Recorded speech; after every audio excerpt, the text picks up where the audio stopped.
Okay, welcome everyone to our final webinar for 2025.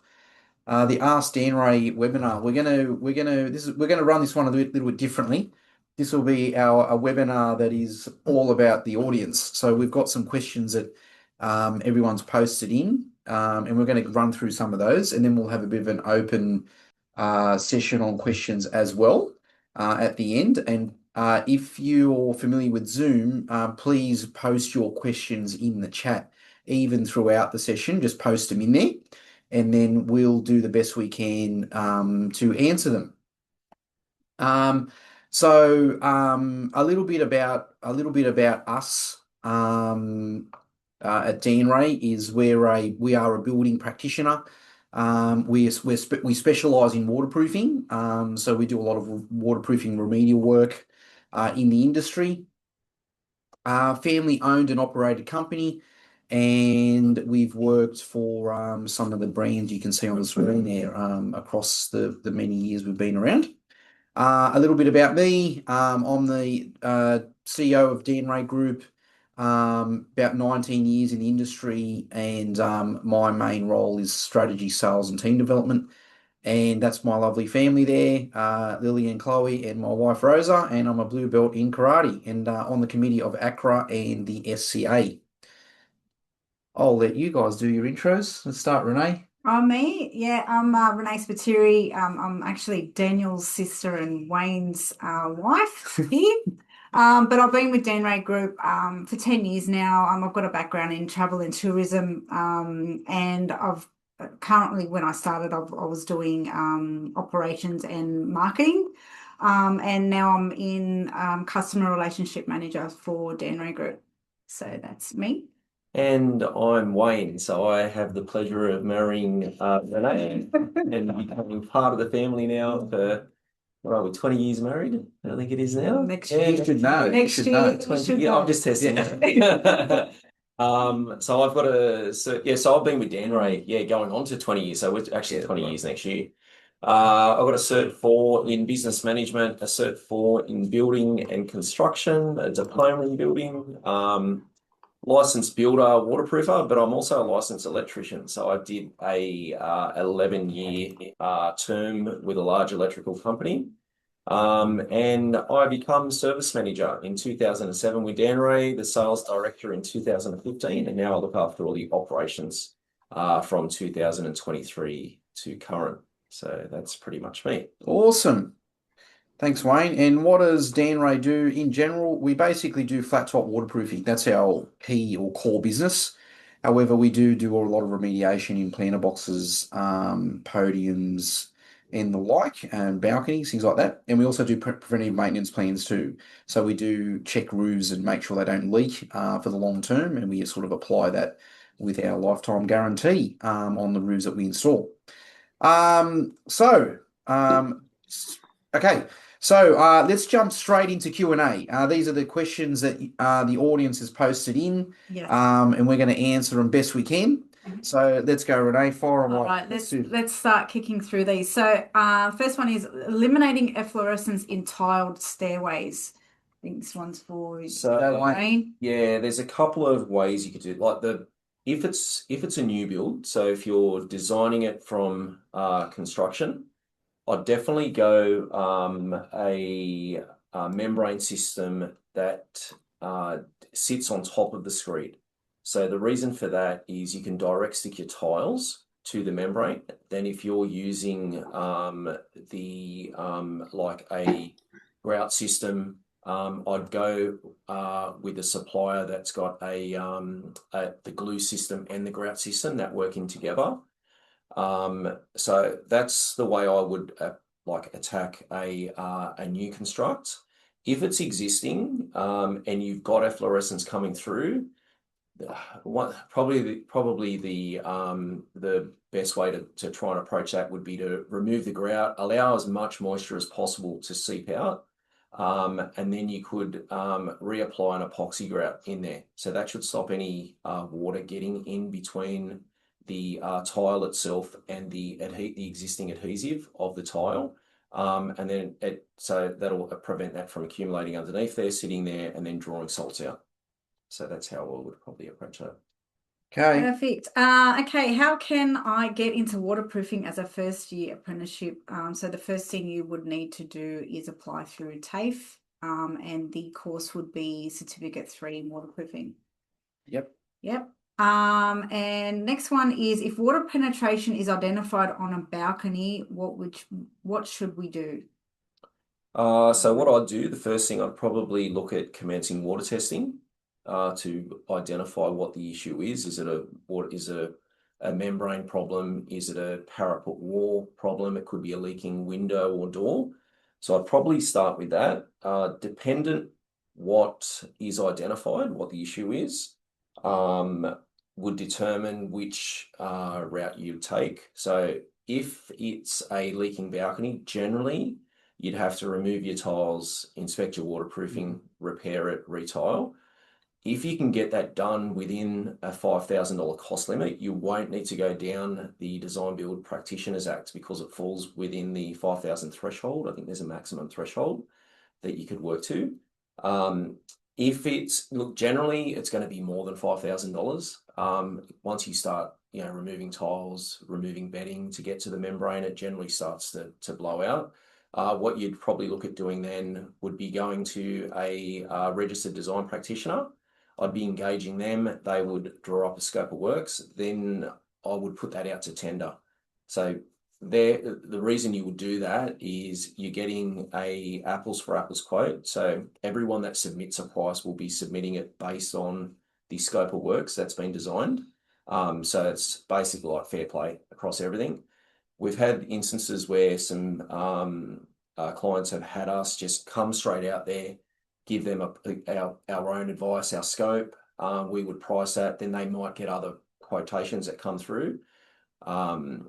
You're not going to get an apples for apples solution for the project at hand. So therefore, I'd always go through an engineer, get the scope out, and then everyone price it from there. Perfect. Next one, waterproofing requirements and Danrae solutions for Class 6 buildings. So Class 6, retail commercial complexes.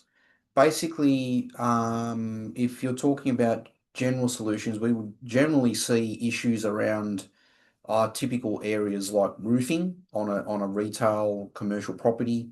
Generally, the same NCC and standards apply. So if it's a external above ground wet or waterproofing, you would still apply the same AS 4654 standards to that waterproofing, right? So just so an example, because we do roofing, it's typical would be a flat concrete roof. You'd still have to make sure that the roof has falls, etc., to apply the waterproofing. In a sort of another typical example might be a leaking metal roof on retail on a commercial block. In our case, we would look at waterproofing that roof. Like, how do you overlay it with a membrane, etc. That's what we would think of doing, or what we'd look at doing. But that would be typical. So you wouldn't need to, there's no special rule for Class 6 or anything. It's just you still have to comply with the NCC and Australian standards with waterproofing. It's still typical that you have to apply those same solutions. Unless you want to comment. Yeah, I was going to say the same thing. So there'd be no change. You'd still everything as a minimum, like your Australian standard, but also your NCC requirements. Yeah, that's it. Yeah, if it's metal roof, you're looking at a metal roof replacement. That's it. You just have to go down the metal path roof of the Australian standard for metal roofing. Metal roofing, correct. Yep. Righty. Compliant waterproofing works in strata balconies and planter boxes. What are the practical do's and don'ts?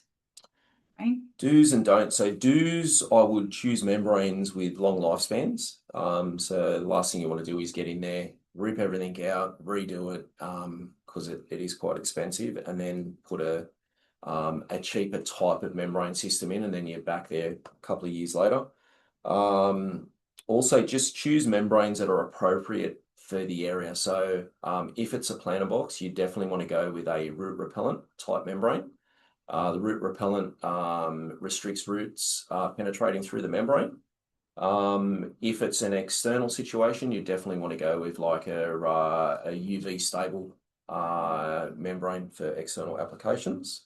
Don't conduct works to a common area of a Class 2 building without the advice of either a building practitioner or a design practitioner. So that's probably a no-no, unless it's just some repair works. And I probably wouldn't gather, I think I touched on it before, probably wouldn't gather quotations for large remediation works without a scope of works or a specification drawn up by a design practitioner as well. Yep. Perfect. When is a sheet membrane preferred to a brush applied system? Generally, in our experience, the preference would be in an external area, but it also depends on what you're protecting. So from a remedial standpoint, generally we would often prefer a sheet membrane because it's likely that the liquid sort of failed or had, incorrect application, things like that. The problems with liquids would be that you're there's a lot of variable factors when you apply liquid. So there's ambient temperature in the room, moisture content in the slab. Sheet membranes still require you to test that depending on the glue, etc. But that's a big thing. Then there's also other variables like the applicator. Have they applied it to the correct thickness?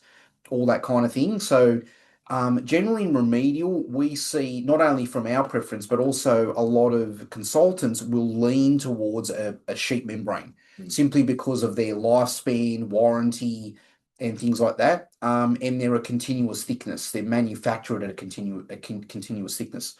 So the only problem with sheet membrane is it's a specialized contractor that needs to install it. That's got to be qualified. So and then generally speaking, that makes it more expensive. However, if you look at the long term, that application or that installation of a sheet will last you a lot longer. So that's sort of the trade-off, so sort of thing. But yeah, that's sort of be, unless you want to add that from a practical point of view, when it comes to liquids, so like you've got certain areas where I would still apply a liquid membrane. Sure. Yeah. So I would apply. You've got liquid membranes now that they're applying to parapet walls to ensure that there's a weather coating on the wall. So the standard states that it just needs to be I think it's water resistant. So you can get away with just putting a paint, but now there's elastomeric membranes, there's water-based polyurethanes that you can wrap over the top of walls. So that's where I would go the application for your liquid, awesome. Your liquid membranes. Yeah. And there has been some applications where we've had sheet and liquid needed.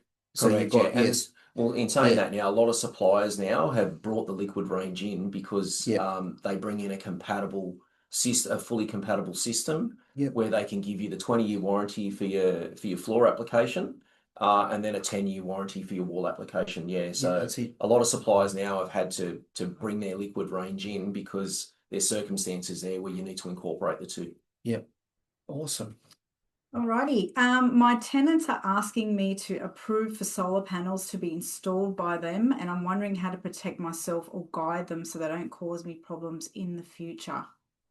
Another question is, do you have qualified engineers that can write expert reports? Okay, so I'll answer the second part first. And so qualified engineers that we don't have, that's not internal to us. So we always use an external design practitioner or engineer. So and they do the design. So we can obviously recommend some or people that we work with. So that would be separate from the building practitioner who we are, right? So that's a separate thing. For the solar, because it's common property, that would have to be approved by the owners corporation. And it also depends on you would have to ensure there would be a design or some kind of way of affixing to the roof. Are they penetrating the membrane? How are they doing it? Because you have to be very careful about voiding your membrane warranty if there's an existing membrane on the roof. So that would be critical to understand. If that is going to happen, you would have to make sure that the waterproofer that installed that membrane is going to tick the box to say yes, what's being done is compliant. So either they've got to come out and detail it or whatever to make sure that warranty stays intact. If you don't do that, it's highly likely that you will void any warranty if they come in and fix through there. And you might be able to add, you guys might be able to add to Yeah, that. definitely. So the applicator that puts the membrane down should always be contacted at the stage of solar. But I think what was the part of that question was about engaging a advice on that, was it? On engineer to an write engineer? expert report. Yeah. Yeah, so I think the first way to go, I would go down the engineer path. Another reason you go down the engineer path is you have to ensure the panels you're putting on are suitable for for that area when it comes to wind uplift.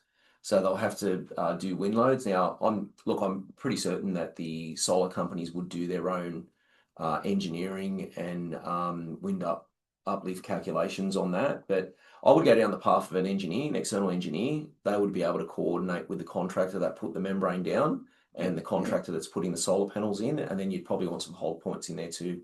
Once certain things have been completed before the solar panels get installed. And make sure the roof membrane isn't like deteriorated, because sometimes we're getting inquiries where people want to put solar panels on and the actual roof membrane isn't. Yeah, so if you engage an engineer, they'd be able to do like a bit of a condition report on that rooftop. Prior to proceeding with solar. Yeah. All right. Next one. Can we remove the plants and dirt, re-waterproof the empty box and put new dirt and plants in? Do we need any sort of approval outside of our strata members and strata management, i.e. any government body? No. So you won't need to, from my understanding, you won't need to go to council for a DA or anything like that because you're not changing the physical appearance from an external aspect. You will need to be guided by the DBPA. So because it's a planter box which would be forming part of common property, needs to abide by the Design Build Practitioners Act. So you would need to engage a design practitioner. They'd write the scope, and then you could go ahead and do your works. But just by removing the soil, putting new soil in, you don't need to go down any government body approvals. Great. Who can prepare a scope of work to replace a flat roof membrane, and what regulations need to be met? I can answer that. So anyone can do a scope of works, but it just depends on. So anyone can put a scope together. Anyone can put their pricing together, but you still will need a regulated design. So just be mindful, without the regulated design first and the specification from a design practitioner, your price may change. That's right. Once you go to get that regulated design, because the design practitioners are the ones that sign off on the design. So if your scope of works from your contractor does not marry up with the design, it may alter the price. Yeah. So example of that might be builder might come out. You might call a builder and then they'll come out and have a look at the roof, and they'll say, "Yep, we can do that. Here's your scope of works." And then, however, we need a design practitioner. Design practitioner might come and then say, "No, I don't want that membrane. I don't want that detail." Then your price will change. So that's what generally happens. So you just got to make sure you do things in the right order. So that we do work with practitioners. However, they will work in conjunction with us to make sure that the pricing's right, the membrane's right, all that kind of thing. So you just got to make sure those ducks are in a row. Yeah. So you might have a scope that a contractor provides to the owner. They might put all their pricing together, but they may not have considered concrete spalling. So once the existing membrane gets removed, if there's concrete spalling that's evident underneath the sheet membrane, their price may not have that. If a design practitioner looks at that quotation, looks at the scope, they will look at that and go, well, there should be some sort of contingency for concrete spalling. So they're just the things that the designers might pick up. Okay, and we've got another, interested in current legislation regarding membranes for strata properties plus water questions generally for flat roofs. I don't know if, John, if you're online, maybe you can just elaborate with the general questions on flat roofs that you may have had as well, whilst Daniel. Do you? We can probably allow that if you want to. I don't know if you want to unmute Yeah, Yeah. John. and just expand on that question. I think I Wanted have to. unmuted. Can you hear me? Yeah. We have an existing membrane. I think this property, there's probably over 400 square meters of flat roof in total. So it's quite large. Yep. Interested in some of the earlier questions as well, because obviously ours is ideal for solar, but solar and membranes don't exactly seem to go together. Whereas clearly the future is that we're all going to end up with some solar. But I suppose we're quite interested that because we've got a large area, very expensive to replace the different sections on flat roof. The legislation has changed and the requirements. We're looking at the possibility of even repairing our existing membrane and giving it a much longer life than we're looking at hundreds of thousands of dollars to replace all the existing membrane on our strata, which has only got 12 townhouses and therefore incredibly expensive for each of the current owners. Okay. Yeah, cool. So if you were to sum up your question, what's the question you'd want us to sort of touch on? I suppose what are the options within the current legislation? Because Yep. usually with the legislation, repairing of existing can be done, and Yep. then need to comply with changes in the legislation subsequently. Yep. The Yeah. advice we've had is we would need to substantially change the roof with, it's currently flat. It doesn't have Yeah, any right. fall. So you can't yeah, I see where you're coming from. So the way that the designer would come up with a lot of that. So you're governed by the design build on how they approach the remediation, right? Mm. But there's some key things where it's like falls, for example. Yeah. Like the membrane's got to be applied to a fall. So if the roof has got zero fall, there's going to be a problem. Yeah. Right. Yeah. So there's things like that where the engineer or consulting engineer would come up with the design of how to best remediate it in the most effective manner, I suppose. Yeah. So the only other way, not around it, but the only other way that you could do works to that rooftop just to try and bring it up to scratch before your solar would just be if the works are under the $5,000, then it can be conducted without a design. But unfortunately, anything over if it's a large roof, unfortunately, the legislation says anything over $5,000 must have a regulated design. Then if it needs a regulated design, the design practitioner will look through that roof and they will, because they're putting their name to it, they will need to make sure, number one, there's overflows on the roof. Number two, there's screeds that fall minimum 1 to 100. There's no breaches in the existing membrane. So it's, they'll run through it with like a fine tooth comb, unfortunately. Yep. Okay. Thanks for that. Oh, good. Okay, next one is in regards to warranty period. So after a new build, how long after are you protected by law if the job has not been done properly?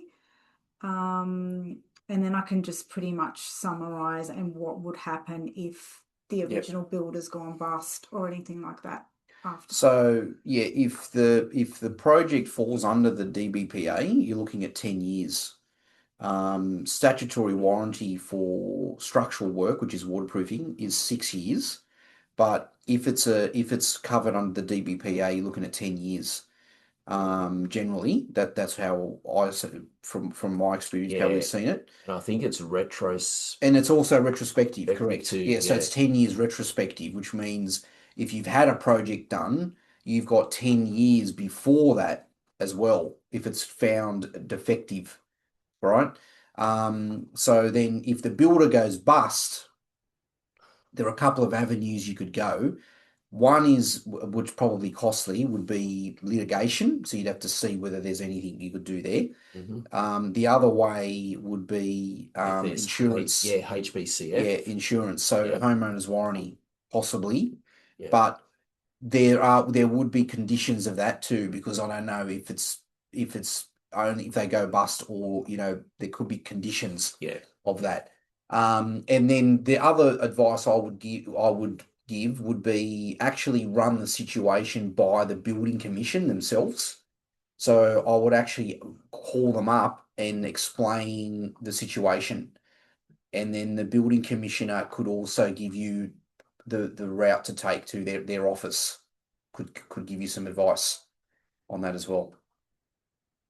All right, so now we can open the reins to the audience. Yep. I know there's some questions that have been entered into the chat. So if anyone else would like any questions answered, please feel free to type them in. So we do have one here, and it's the question is, how does a committee decipher firstly quotes from engineers to investigate leaks when costs vary up to $20,000, and then if an engineer is selected and they make recommendations and works initially estimated at 100K get increased to nearly 500K because they state they cannot stop and start membrane, and all areas near the leak need to have all new waterproofing, which includes above balcony, window hobs, etc.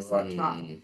Yes, that's So a good that's question. a common thing. So that can happen. Well, that's a very common. Yeah. It's very common. Yeah. That's very common actually.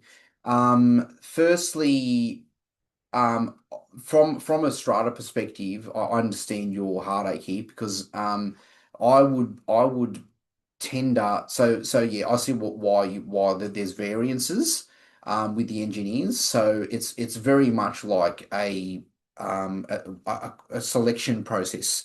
So you would get 3 quotes from engineers. I personally would interview them and their experience. I would do that. And then once that engineer is selected, then I don't know how you got it. The thing is, I don't know some pre-work here, but I don't know how you would have gotten the quote for 100K, whether that was before DBPA or how. Yeah. I don't know how where you may have gotten that, but then that engineer would then provide the tender and get the best price from the building practitioners. So then they would tender that out to 3 building practitioners, right? So that's the process you would take. But I understand what you're saying, but that's actually very common, because the engineer is looking at the defect, but then trying to make that remediation compliant as a whole. So that's where their struggle is. So yeah, so you've just added there. So that they can. So the problem is for example, if there's an existing liquid membrane there, a lot of the problem will be that they can't guarantee that membrane that has been installed is compliant now. That's the problem. What we see in a lot of remedial work. And then what they want to work out is, then if I repair this part and then try to join on, or to how do I extend that to make sure that the rest of that area is compliant and waterproof? A lot of them won't guarantee that. They won't be able to guarantee that. So they'll say, look, you've got to do this section, or this overall section that can be made compliant. Yeah, there was some talk about demarcation. On a horizontal plane. So if you want to explain that, where there's a double detail. So you might want to discuss that maybe with the engineer. I know some engineers won't go down that path, but from what I understand, there are some engineers that have brought that up with the building commissioner's office, because that was one of the questions that was continually getting raised. So you might want to just discuss that with the engineer all the engineers that you've interviewed, and just mention demarcation and just see if that's something that they would look at, of a path going down. Yeah, so generally demarcation involves essentially grinding a termination Correct, yeah. into the substrate. And having like a termination point where you could say this is where our membrane stopped, and this is where the existing membrane has finished as well. And it's just that transition point between the two. They generally do like a double detail, so it'd be a floor chase with an epoxy. Then the membrane would continue from that. Then they would generally do another lab onto the existing membrane, and then they would call that the demarcation point. But I'm just not sure how far that got ahead. Awesome. I might go for another minute or so. If there's any other chat you want to, anything else? Okay, there we go. Yep. In our strata, owners are set on using a handyman to install a liquid membrane on the roof. This handyman has already installed a membrane and it has failed after 3 months. How do we convince the our other owners to go with professionals? This is an interesting one. It's actually illegal. Technically, if he's just technically. So the owners corporation. I would say a lot from my experience, a lot of owners corporations are not actually understanding their liability under the Design Build Practitioners Act. There is a clause in the Design Build Practitioners Act that talks about duty of care. And the duty of care of an owner's corporation is to ensure that common property is maintained, but they also have a legal obligation to ensure that they follow, obviously, the DBPA. The owner's corporation can actually be sued in these types of situations, and I cannot stress that you must be careful with this sort of thing, because if it's deemed as waterproofing that handyman is doing, it immediately goes under the DBPA. So in order to convince the owners, I would be getting some external legal advice, either via the strata manager or get the owners corporation to get some legal advice on this. Because I cannot stress that owners corporations often aren't aware of their liability under the DBPA. So hopefully that answers your question. Oh, good. Oh, there's another one, I think. Any more? Any more that have come through? Okay, I think we're good. All right, I'm going to just on the screen. There's a quick Google review. If you like today's session, please give us a review. We're going to record. We've recorded this. Yep, we recorded this. So this will go up on YouTube as well. Please look out for next year. We're gonna set up a new stream of webinars for 2026 as well, and we'll have some great special guests on in the new year. I want to thank everybody for following us throughout the year. Hopefully these sessions have been really informative, and signing off and wishing you all a very Merry Christmas and a Happy New Year. And thanks everyone for joining us. Have a great day. Thank you, everyone. Thanks all. See you later. Good, thank you.